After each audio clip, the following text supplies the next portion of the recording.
इस बार चतुर्दशी अमावस का क्षय है।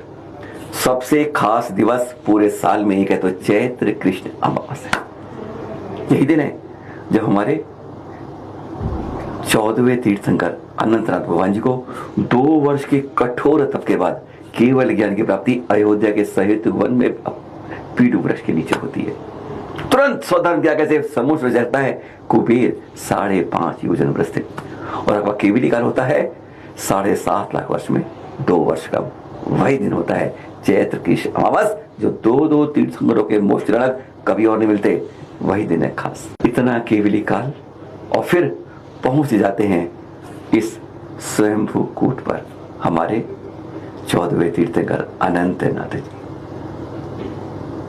7000 मुनिरा के साथ आपको चैत्र कृष्ण अमावस को सिद्धालय पहुंच जाते हैं, और इस कूट की निर्मल भावों से कल्पना करते 1 करोड़ प्रोषद उपवास का फल में 1 करोड़, यानी समझ लीजिए कितने जीवन में आप 1 करोड़ उपवास कर पाएंगे। इसी कूट से 1 कोड़ा पड़ी 7 करोड़ 70,700,000 मुनिराज भी सिद्धालय गए हैं।